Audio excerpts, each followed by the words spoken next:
Superman vs. Predator explored. Superman versus one of the most lethal hunters in the galaxy. What we are looking at is the ultimate face-off between two of the most powerful beings to have ever existed. While one happens to be the foremost hero of Earth, the other happens to be the galaxy's deadliest hunter. And this is a crazy crossover that is bound to keep fans on the edge of their seats.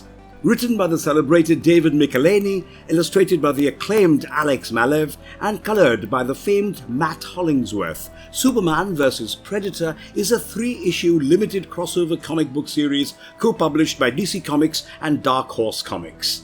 Now, we all know how strong Superman is, but we also know that a Predator is specifically known for its advanced weaponry and the fact that it enjoys a good fight.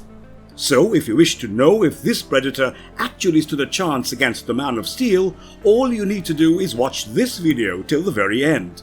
We are doing an in-depth exploration of all the 3 issues, so you'd better be ready for this. Let's dive in, shall we? And before we go into our explanation, we have a very small request. If you like our content, please support us by subscribing to our channel. This is a small click for you, but for us, it means a lot. Thank you. Let's begin. Superman vs. Predator.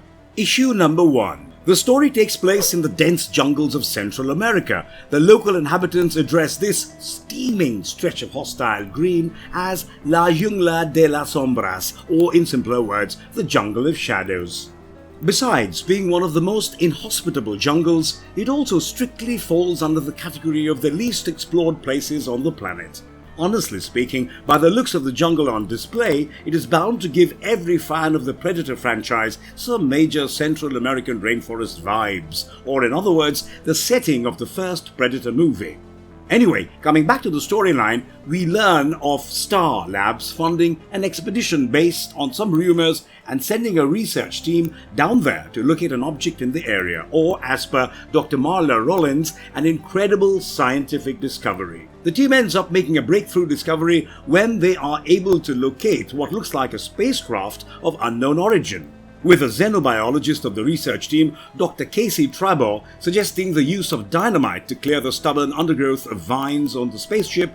Marla flips on Casey, telling him of all the possible treasures, technology, artifacts and ideas that the ship could hide inside. It is pretty obvious that the ship is a derelict, one that has been abandoned for years, with Marla telling the local men accompanying them in the expedition to cut away the vines. A bunch of human skulls along with their spinal cords fall on the ground.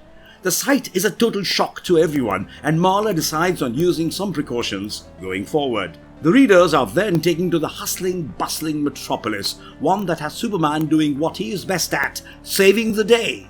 The police officers address him as Big Blue now, and he is seen heading on top of the Daily Planet building, where his wife Lois Lane is waiting for him with his regular office attires. We learn from the duo's conversation that he had to cut out on lunch to fight crime. With them heading back to office, they get to know of the mysterious discovery that Star Labs made and how the organization wants Superman to help them out with it. As Superman discloses his intentions of finding out about the discovery to Lois, the latter goes up to Perry and asks him for the authorization to use the planet's Learjet in order to take a trip to the jungle and cover the exclusive story. Coming back to La Jungla de las Sombras, Casey and Marla are seen to have a discussion. While the former has his doubts on the spaceship, the latter believes in taking risks. Marla, who also happens to be the physicist of the current project, states to Casey about her having degrees in chemistry and astronomy, and the fact that she is pretty convinced that it is science, and in this case, alien science, which is the answer to the ultimate elevation of humankind. Their conversation gets interrupted by the arrival of Superman, who tells the team that he'd like to check things out before they went ahead. The Man of Steel scans the ship using his X-ray vision and detects a self-destruct device. With him not able to make out much of it, he decides to probe deeper and attempts to tear open the craft in order to see what else is inside. But while he is at it, he gets struck by some kind of an electronic beam. He calls it a microburst, one that's too compacted for human hearing. But to him, it almost felt like an electronic shriek inside his head. Unbeknownst to Superman, the beam sent out a signal which gets picked up by a Predator scout ship found sauntering within the depths of space. With Superman deducing that there's no danger, another panel shows the Predator ship rerouting itself towards Earth. Soon the effects of the microburst start showing on Superman, and it begins with his X-ray vision, which starts to fluctuate. Suddenly, a team of mercenaries, led by a certain Mr. Skane, arrives at the very spot and starts firing. The plan isn't to hurt any of them, but to take them all as hostages. Of course, Superman tries to fend them off, but soon realizes he is getting too weak to do that. He tries lifting a truck, but soon starts feeling the weight of it, and to top things, his vision also gets blurred at the same time. While most of the mercenaries are not able to figure out what's happening with Superman, Skane decides to take advantage of the situation and shoots at Superman. Like it or not, but it actually hurt the son of Krypton, and he skidded on the ground to his very own shock. With difficulty, he resorts to using his heat vision and aims at the gas tank, thereby blowing it up and buying him some time to escape along with Casey, Marla and the local Machu. The fact that the ship is of strategic importance and it actually bore advanced technology capable of modernizing humanity to greater levels becomes pretty clear when the men of Skane are seen transferring items from the craft to their truck. As for Skane, he is seen to be on call with a certain Mr. Ward, telling him that the objective is secured and also informing him about Superman. With Skane further stating to Ward how the presence of Superman will not be a problem. The latter tells him that their operation is at a very vital stage and that they cannot afford to have any kind of interference. Ward asks Skane if he will be able to take Superman out of the picture, and the latter is seen to give him an assurance. With Superman and the rest making their way through the jungle, they come to an assumption that the microburst which Superman earlier came in contact with must have carried some kind of a virus, one that was harmless to the pilot of the ship and human beings, but somehow infected Superman's Kryptonian physiology, thereby affecting his powers and making him weak. With Casey stating that in all probability the ship might contain the cure to the virus, Marla says that finding the cure will be their top priority, but only after they are able to report the attack on them. With Machu abruptly stopping and telling the group that they have to turn back and find another way, the rest of the group finds a massive crater right in front of them. While Superman tells the group that the pit looks fused, Casey points toward the soil erosion at the edges, which indicates that the place is pretty old. This is when Machu starts telling the group an ancient story about how a monster dropped from the sky. He was a devil warrior that had come to hunt the hunters. The demon is said to have battled using unholy weapons and would take trophies of blood and bone post each battle. But the sky creature was eventually in his shame and he called up fire from hell to devour his body, apparently at the location of the crater, and that is why it is forbidden to walk this ground. The locals believe that doing so might just wake up the demon and bring him back. Casey and Marla are seen to engage themselves in a conversation when a helicopter is spotted above, one that Superman wasn't able to hear in the first place. He realizes that his super hearing ability is also fading away. Meanwhile, Skane, upon hearing the sound of the helicopter, decides to blow it up. His logic is pretty simple. His boss did say no interference. Superman resorts to his X-ray vision at the same time to focus on the crew and spots Lois there. With one of Skane's missiles hitting the helicopter, Superman rushes to save Lois and with great difficulty, may we add, manages to land the vehicle to safety. Of course, Lois is taken aback to find the superhero literally on his knees. Skane's men chain him up and take the rest of them as hostages. It is also around the same time that the Predator, who had earlier picked up the signal, is seen to mark his presence by arriving in the sweltering jungle. As for Skane, he is seen taking the hostages inside some kind of a cavern. He tells Marla how his boss, aka Mr. Ward, intentionally chose this very spot, keeping privacy in his mind.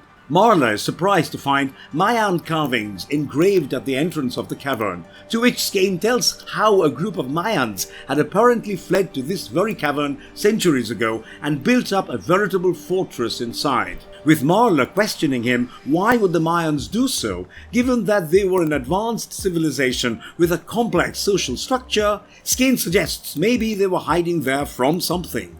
But apparently the whole Mayan tribe vanished from there within a year, and nobody knows why. The group eventually comes face to face with Skane's boss, Solomon Ward, who immediately recognizes Lois and greets her, asking her to be the very spokesman of his project. He states how his organization, Better Tomorrow, aims at eliminating elements which drain society of the time and resources it needs to breed the perfect beings that every human is capable of becoming. In simple words, Mr. Ward happens to be a mad scientist who has plans to wipe out the recessive genes that are carried by some human beings in order to keep the human race pure and strong. Their experiment will target only the unfortunate individuals that are born with a genetic defect, and now they have access to alien technology. The devices are bound to speed up the whole process in finishing their isotope cannon. Lois is absolutely appalled to hear the whole thing and denies to be associated with Mr. Ward in any manner. Needless to say, she, along with the group, is made to join the rest of the captive Star Expedition team. Before leaving, Ward suggests to Lois to consider things and join him. The first issue ends with the Predator ambushing the men of Skane, the ones guarding the spacecraft to be more precise, by using his signature weaponry that includes the shoulder cannon, the combi stick, and let us not disregard those double-edged wrist blades. Issue number 2. While the Man of Steel is seen all chained up inside a cage along with the rest of the expedition team, two groups have already been formed. One happens to be in favor of Superman, and the other happens to be not, for obvious reasons. Even the guards outside the cell seem to be discussing how Superman isn't a threat anymore. Casey, on the other hand, is seen asking Marla for a hairpin. Elsewhere in the cavernous compound, Lois is taken back to the base of Mr. Ward. The lunatic still wants her to be his spokesman and believes how having a respected public figure narrate his project will prevent the very anticipated overreaction. Of course, Lois is not okay with Mr. Ward wiping out an entire classification of human beings, and this only leads her to being taken away by Skane to get locked up with the others. Ward is quite sure of finding someone else narrate his documentary. With Lois about to be locked inside, Superman incapacitates one of the guards and Casey takes away his gun. Fair to say, the group manages to escape from there. With Skane informing Ward about their escape, the latter tells him how their project is at a very critical stage. If the energy pod that was removed from the spacecraft earlier can be integrated into the seeding generator, they will be close to execution in hours instead of days. Skane tells Ward that he will take care of things for him. As far as Superman is concerned, he decides to take a tour of the spaceship all by himself to look for a possible cure on board. It is true that he needs to be at his 100% if he has to stop Ward from perpetrating his act of genocide. He also tells the group to split up, something that Casey is in favor of. As he reaches the familiar clearing, he is a bit bewildered to find not a trace of anybody guarding the spaceship. As he comes closer to the ship, he finds it swarming with flies, and then, to his absolute horror, he discovers decapitated, gutted humans, next to which happens to be a pile of skulls. Of course, it doesn't take him much to realize that the cadavers hanging were the corpses of the very guards. While he is seen to join the dots, a familiar trio of red laser dots are seen getting placed behind his back, which of course is followed by a blast. Speaking of Casey, Marla and the group, they are able to hear the sound of trucks heading their way. Casey asks everyone to keep it low so as to avoid getting caught by the men of Skane. Marla asks him for an extra rifle, which surprises Casey because he knows that she hates guns. Marla corrects Casey while grabbing the rifle, stating to him that as much as she dislikes guns, she hates being killed, after which she fires a gun into the air and lets Skane know of their location. Coming back to Superman, he finally comes face to face with the Predator. Seeing the Predator retract his shoulder gun and extend his wrist blades, he tries to gauge the creature. With Superman hitting the Predator with a nearby branch that was lying down, the latter shoots him once again with his shoulder cannon. Superman swiftly makes it inside the aircraft to evade the shot from his blaster, but with him trying to lure him inside the craft, he finds him actually running away. As he attempts to figure out the reason, he sees a new device inside the ship, one that wasn't there earlier. Upon seeing strange symbols on it that seem to change sequentially, he figures out it is a countdown and escapes seconds before the spaceship explodes. It becomes crystal clear to Superman that the Predator was here to blow up the ship and remove every bit of trace of their technology. Marla and the rest are seen heading back to the cavern when they hear the explosion. While they are able to make out that the explosion came from where the spaceship was, Skane asks his men to count the prisoners. Soon they figure out that Casey and Lois are missing, and he asks his men to find them. Coming back to Superman, he is seen surviving the explosion and thus catching the attention of the Predator, who now sees him as a worthy opponent. Marla, on the other hand, is brought to Mr. Ward, and she tells him that she wants to be a part of the history that he is about to make. Ward happily welcomes her on board.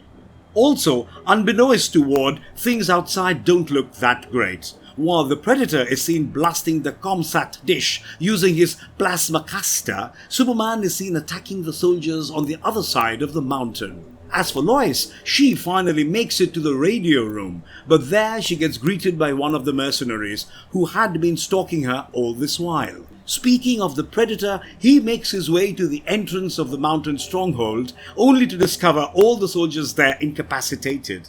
He realizes that he had been underestimating his enemy all this while. The readers are next taken to a brief but intense fighting scene, one happening between Lois and the mercenary. With the latter using pepper spray on Lois and almost gets an upper hand on her, Casey intervenes and knocks him out, thereby rescuing Lois. With the duo heading over to liberate the other prisoners from the cage, Casey catches a glimpse of the Predator. As for Marla, she is seen impressing Ward using her intuitive logic and activating the alien pod, but soon gets interrupted by the presence of Superman. Ward is clearly in no mood for any interruptions, and therefore calls up the guards and orders them to kill the captives. He knows Superman will leave behind everything and go after the guards, and, in a way, he will give Ward just enough time to continue his work. Meanwhile, when Skane is informed about the exterior communications array blown up in pieces, he starts to think if Superman has got a partner.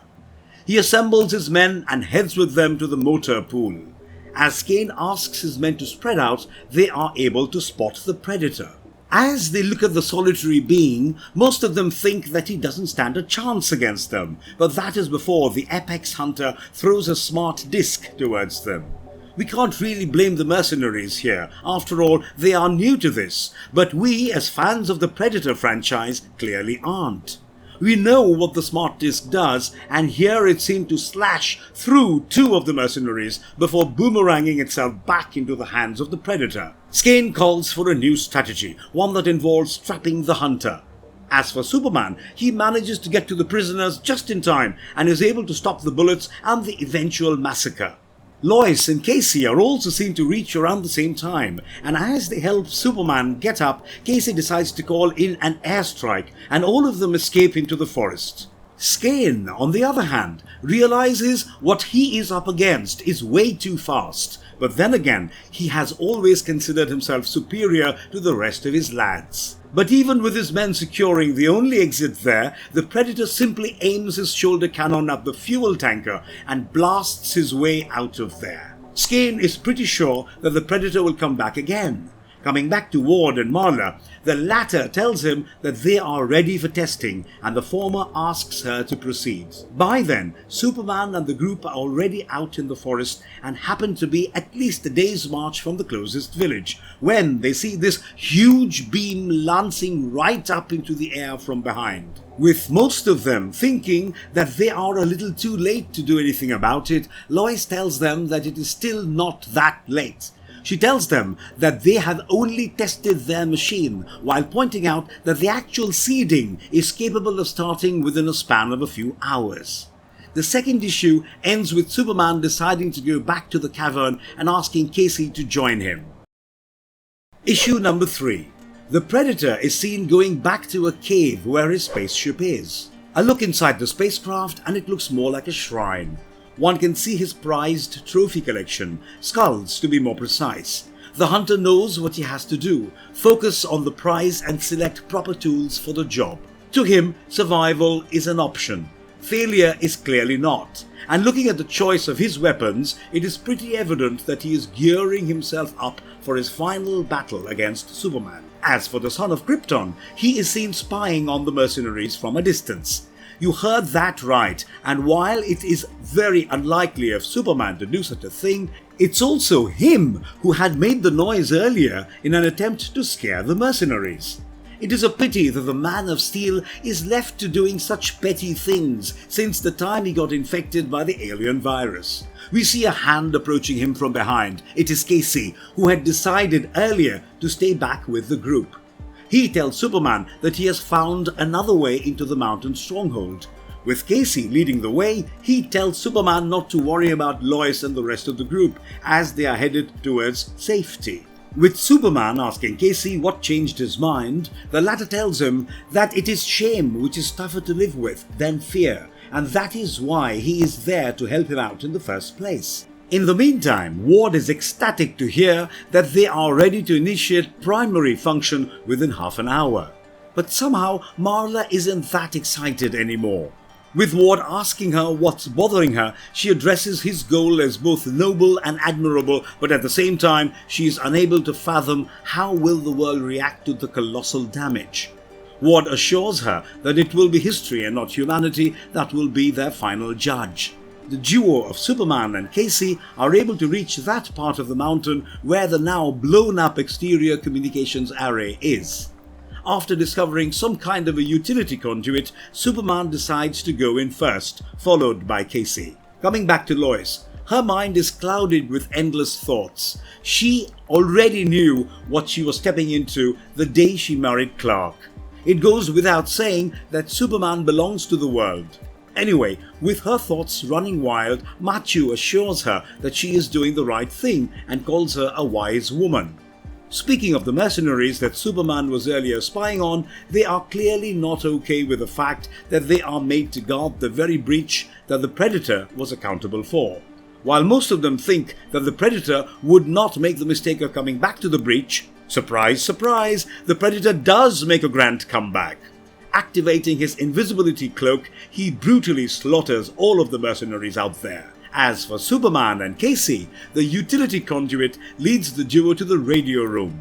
With Superman looking for the control center, Casey abruptly stops at the location where he had caught a glimpse of the Predator earlier.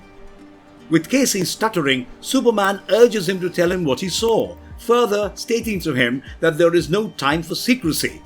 Casey begins his story by telling him that he was with the military before Star employed him. Apparently, he was part of an elite team, one that was not only funded by black budgets but was also unanswerable to no one. With Casey fracturing his tibia on the first day of their last mission, he was left with no other choice but to be under complete bed rest. Of course he was disappointed, as he was actually looking forward to the assignment, one that involved probing deeper into theories about a certain race of warrior aliens who had been using Earth as a hunting ground for decades. Casey was already in Iraq by then and was scheduled to be medevaced the following morning. It was during the night when he first heard the screams that he initially thought were his nightmares. Apparently, the thing that hit their camp and butchered 11 of America's best soldiers in less than a minute did not look anywhere close to a human. Then it set its eyes on Casey and even had the laser dots pointed at him, but somehow it felt that he wasn't worthy enough and turned away. Casey states to Superman how he had literally crawled his way to Afghanistan and put down his papers the very day he reached the States. With Superman asking if that was the very creature who had come to hunt all of them, Casey states that there is no physical proof of these aliens in the first place, and that the one who is here has been sent to either retrieve or remove the spaceship that they had earlier come across. Superman thanks Casey for the story. Well, he finally knows what he's up against, and tells him that he will take things up from there. The Man of Steel, while spying on the mercenaries yet again, resorts to using the power of stealth, given his weakened state, and even addresses himself as Batman. As for Casey, upon coming face to face with the Predator, he decides to get out of his way, only to change his decision. Not wanting to hide anymore, but help Superman, he loads his rifle and shoots at the Predator.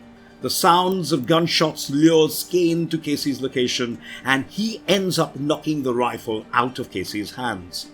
with Casey asking for his rifle and telling Skane that he doesn't have the slightest idea what he is up against. Skane discloses his plan of making Casey the bait so that he can easily hunt the predator himself.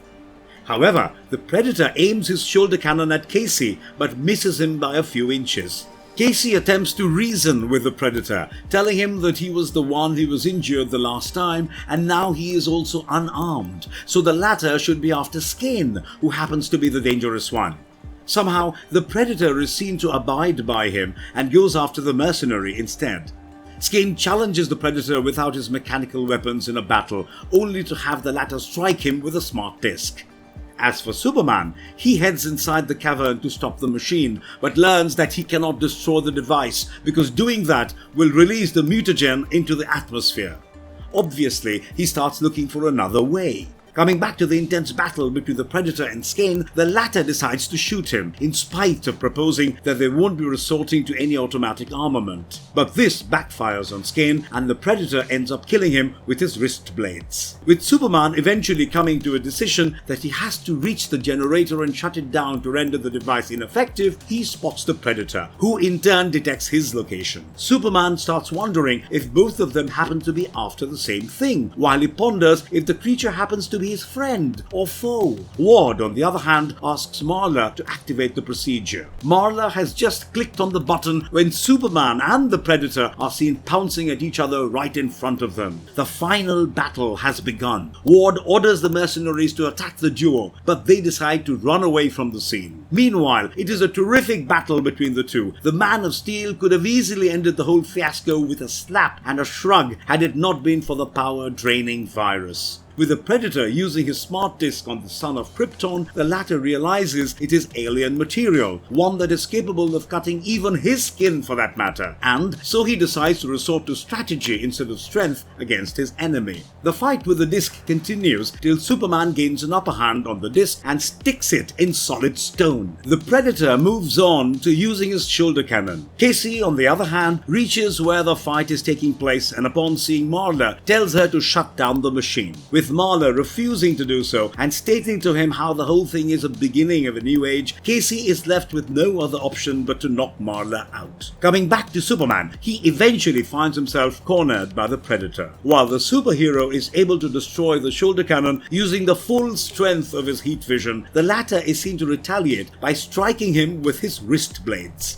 In fact, there comes a moment when Superman actually thinks that he is going to meet his very end in the hands, or in this case the blades, of the Predator. Running out of options, Superman starts hitting the ancient walls of the cavern and consequently brings down the whole roof on the Predator, thereby trapping him. Of course, he doesn't want to take any chances, so he ends up moving all the stones, lifting all the rubble, and imprisons the Predator inside a cage. However, with Casey informing him that Marla could not stop the seeding machine, which is still very much active, and that the Predator is the only one who is capable of putting an end to the whole thing, Superman is left in two minds. After giving it a considerable amount of thought, he ends up bending the iron gates of the cage and eventually lets the Predator free to aid him in facing an even greater threat. The trio is seen heading back to the generator pit, where they encounter the mad scientist once again. For those of you who are wondering what the fate of Ward happens to be, we will give you some clues. It's got nothing to do with a certain smart disc and decapitation. Anyway, moving on, we see Superman hellbent on not leaving till he sees it with his own eyes that the machine is stopped. He hardly has any strength left in his body, and Casey literally has to hold him to make him stand. With the duo witnessing the starting of the seeding process, Superman hears a familiar beeping sound. It's the same countdown sound that he had earlier heard inside the spaceship before it blew up. Casey realizes that it is the only way to keep the proof of the Predator's race out of human hands. Right after activating the self-destruct device, the Predator is also seen tossing some kind of vial towards Superman, which the latter catches. Superman and Casey are able to make it out of the cavern to safety split seconds before the whole place blows up. Also, in a smaller cavern situated miles away, another spaceship, one that had brought the Predator to Earth, is seen automatically exploding. This shows that the Predator made sure to annihilate all evidences of his kind's technology. As for the vial, Casey isn't too sure if it is a cure or a final bullet. Superman states to him as much as the Predator looks vicious. He wasn't wasn't devious and takes a chance, demonstrating a bottoms-up right in front of Casey. We are next taken back to Metropolis. A few days have already passed by now. With Lois asking Superman how he feels, the latter tells her that he started improving the minute he gulped the cure. It becomes pretty clear that the Predator did see the superhero as an honorable opponent, and that's why he gave him a cure for his illness as a mark of respect and honor. The issue ends with Lois and Superman left to wonder that what would happen if they ran into a Predator with no honor. What did we at Marvelous Videos think of it? This 3-issue comic here pits Superman and the Predator in a story that is pleasantly satisfying. It is a given that Superman, being one of the greatest superheroes in the DC universe, is clearly more than a match for the Predator. The latter, being the best bounty hunter in the galaxy, is inevitably strong, but however, he doesn't have any superpowers. David McElhenney deserves full credits for writing a story that somehow made the battle between the duo a fair one. But then again, the story seems to come to an end the minute it actually picked up the tempo. We would have certainly enjoyed had there been some more depth to the storyline. With this, we have come to the very end of our video here. Do hit us with your thoughts in the comment section and let us know if you had the time to read the 3-issue comic book here. Also, have you seen the new Predator movie titled Prey yet? It is officially streaming on Hulu in case you want to watch. Stay tuned with us for more interesting content on Predator. And if you liked our content, don't forget to leave a like and subscribe to us if you haven't already. Have a good one and be safe. Thanks everyone.